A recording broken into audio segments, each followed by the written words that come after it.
حضور علیہ الصلوۃ والسلام کا سارا وجود نور، یعنی ہمارے ہاں کسی آدمی کے منہ سے تھوک نکلے یا لعاب نکلے تو لوگ اس سے گھن محسوس کرتے ہیں، جگہ جگہ لکھا ہوتا ہے تھوکنا منع ہے، لیکن نبی کریم اگر لعاب دہن لگا دینا مولا علی کی آنکھوں پر تو شیر خدا فرماتے ہیں مجھے پہلے سے بھی زیادہ بہترین نظر آنا شروع ہو جاتا ہے۔ اللہ کے محبوب صلی اللہ تعالیٰ علیہ وآلہ وسلم کے پورے وجود نور کو جیسے جیسے دیکھتے جائیں محسوس ہوتا ہے کہ تیری حیات پاک کا ہر لمحہ پیمبر لگے۔ حضرت عبداللہ ابن سلام رضی اللہ تعالیٰ عنہ فرماتے میں گفتگو کرنے آیا تھا، حضور علیہ السلام کے دین کے بارے میں کچھ معلومات کرنے آیا تھا، اور میں تورات کو پڑھنے والا تھا، اہل یہود کے علماء میں سے آپ کا شمار ہوتا تھا، اپنے کچھ لوگوں کے ساتھ آئے۔ فرماتے ہیں نبی کریم صلی اللہ تعالیٰ علیہ وسلم اونٹنی پر تشریف فرماتے اور صلہ رحمی کے متعلق کچھ گفتگو کر رہے تھے۔ میں نے حضور کی گفتگو سنی۔ محبوب کا لباس مبارک مہنگا نہیں ہوتا تھا پر نہایت ہی اجلا ہوتا تھا،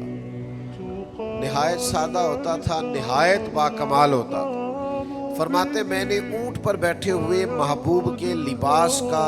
بات کرنے کا، نفاست کا، ہاتھ اٹھانے کا وہ انداز دیکھا، اور جھکی جھکی نظریں اور معصوم لہجہ اور گفتگو میں سلاست اور روانی اور ٹھہرے ٹھہرے جملے اور لفظوں کا وہ ایک خوبصورت ریتھم۔ فرماتے ہیں وہ سارے انداز میں نے دیکھے تو میں جو بات کرنے آیا تھا مجھے بھول ہی گئی، لباں تے موراں لگیاں بولن دی جاج ہی بھول گئی، ایتھے زباناں تائیں کھولن دی جاج بھول گئی۔ فرماتے ہیں میں کوئی بات ہی نہ کر سکا، جیسے ہی محبوب کے قریب گیا میں نے فوراً عرض کیا مجھے کلمہ پڑھا دے، میں مسلمان ہونا چاہتا ہوں۔ یہ آج جو لوگوں کی طبیعتیں الجھ سی گئی ہیں نا، آج یہ جو بے شمار باتیں، بے شمار گفتگو، سوشل میڈیا کا بے دریغ اور بے ہنگم استعمال اور ذہن کو ہر وقت تھکائے رکھنا اور طبیعت کو ہر وقت اوور تھنکنگ کرتے کرتے اپنے آپ کو پریشان کر دینا، یہ جو ساری بے چینی ہے، یہ جو سارا اضطراب ہے، یہ جو ساری ہماری طبیعتیں الجھ سی گئی ہے، ہر آدمی کو دوسرا دشمن نظر آتا ہے، ہر ایک کو دوسرا اپنا مخالف دکھائی دیتا ہے، اور معاشرے کے اندر بسنے والا ہر آدمی لالچی دکھائی دیتا ہے، محسوس ہوتا ہے سارے شہرت کے لیے لگے ہوئے ہیں، سارے اقتدار کی جنگ لڑ رہے ہیں۔ یہ جو ہماری ساری بدگمانیاں ہیں اس کی بنیادی وجہ یہ ہے کہ ہم ادھر ادھر تو کھل کے دیکھتے ہیں، اپنے محبوب کی بارگاہ کی طرف نہیں دیکھتے۔ ہم جب حضور علیہ السلام کی پرکیف شخصیت کو دیکھیں گے، فضائل دیکھیں گے، کمالات دیکھیں گے، معجزات دیکھیں گے، نعت پاک کی طرف توجہ کریں گے، اخلاق عالیہ کو دیکھیں گے، حسن کردار کو دیکھیں گے، دنیا میں وہ لوگ بڑے عظیم ہوتے ہیں جو نبی پاک علیہ الصلوۃ والسلام کی محبت میں پوری طرح محو ہو جاتے ہیں۔ آپ یقین کریں جو دروازہ رسول تک پہنچ جاتے ہیں ان کا سفر ہی ختم ہو جاتا ہے، جو حضور کی بارگاہ تک پہنچ جاتے ہیں ان کے ذہن کی مشقت پھر ختم ہو جاتی، انہیں منزل نصیب ہو جاتی۔ وہ لوگ اس طرح کے ہو جاتے ہیں کہ اب زندگی میں ایک ٹھہراؤ آ گیا، اب سکون نصیب ہو گیا، اب اطمینان قلبی مل گیا، اب مقصود ہاتھ آ گیا ہے، منزل مل گئی ہے۔ نوجوانوں بہت زیادہ نہ الجھا کرو یار، بہت زیادہ پریشان نہ ہوا کرو،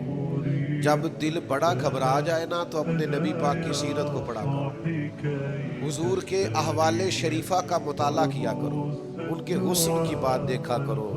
جمال کی بات دیکھا کرو، کمال کی بات دیکھا کرو، محبوب کے بانٹنے کا انداز دیکھا کرو، نوازنے کا انداز دیکھا کرو، نبی پاک کا دشمنوں کو معاف کرنے کا رنگ دیکھا کرو، حضور کا عطا کر دینے کا انداز دیکھا کرو۔ معاشرے میں، سوسائٹی میں ہر طرف بے راہ روی ہے، سارے دشمن ہیں، لیکن محبوب تبلیغ بھی اطمینان سے کرتے ہیں، ان کو دعوت توحید بھی مطمئن ہو کے دیتے ہیں، اور جب ان کے لیے دعا کرتے ہیں تو پھر بھی پوری دل جمی کے ساتھ دعا کرتے ہیں۔ یہ خاص ٹھہراؤ آپ کو حضور کی بارگاہ تک جانے میں ملے گا۔ ہم نا رسمی سی محفل کرتے ہیں، رسمی سا میلاد، رسمی سا معراج، رسمی سی سیرت، رسمی سی باتیں، وہ جو خاص ایک کیفیت ہوتی ہے نا امتی کی پوری طرح محبوب کے قدموں سے جڑ جانا، یہ والہانہ پن کبھی ملے نا، والہانہ پن، یعنی حضرت طلحہ بن برار رضی اللہ تعالیٰ عنہ کی نبی کریم سے ملاقات ہوئی، حضور سے ملے اچانک، اور دوڑ کے جا کے نا تو نبی پاک کے قدموں سے لپٹ گئے،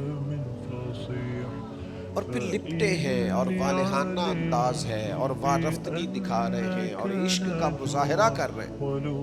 اور پھر اسی درد اور تڑپ میں عرض کرنے لگے حضور مجھے کوئی حکم کرے میں فوراً تعمیل ارشاد کروں، کچھ فرما دیں۔ یہ والہانہ پن، یعنی کبھی آپ بڑے بے چین ہو تو کہیں یار کھولو سیرت کی کتاب، اپنے نبی کا کوئی ذکر پڑھتے ہیں، کھولو فلاں آدمی کو سنے جو حضور کے عشق کی بات کرتا ہے، آؤ کوئی نعت پاک کا نغمہ چھیڑ دے جو ہمارے دلوں کو ٹھنڈا کرے، آؤ کوئی قرب پائے حضور کے دروازہ نور کی طرف سفر کرے۔ ہم کہاں الجھے ہوئے ہیں، کہاں سکون تلاش کر رہے ہیں، کہاں ہم نے اپنے آپ کو الجھا دیا ہے، کن بے معنی اور بے مقصد باتوں میں ابحاث اور بحثیں کر کر کے اپنے آپ کو پریشان کیے ہوئے ہیں۔ آئیے دیکھیے رسول اللہ صلی اللہ تعالیٰ علیہ وسلم کی زندگی کا لمحہ لمحہ آپ کے کلیجے کو ٹھنڈا کرے گا، آنکھوں کو سکون دے گا، باطن کو پاکیزہ کرے گا، سوچوں کو نکھار دے گا۔ کہہ لینے دو مجھے یہ جملہ، حضور سے پیار کرو، جینے کا بھی مزہ آئے گا، مرنے کا بھی مزہ آئے گا، لطف نصیب ہو جائے گا، سرور نصیب ہو جائے گا، ایک کیف سا میسر آ جائے گا۔ حضور کی بارگاہ عالی مرتبت تک جڑو،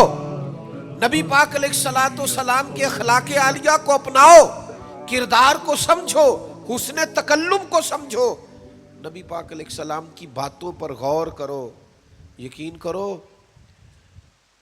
کبھی کبھی پڑھتے پڑھتے وجد ہو جاتا ہے، کبھی کبھی ان باتوں کو صرف مطالعہ کی نظر سے دیکھیں، سیکھنے کی نظر سے دیکھیں تو ایسے لگتا ہے کہ جیسے روح پرواز کرنے لگی۔ یہ اس طرح کے بھی کمالات ہوتے ہیں، یہ بھی رنگ ہوتا ہے، یہ بھی انداز ہوتا ہے، یہ بھی طور طریقے ہوتے ہیں۔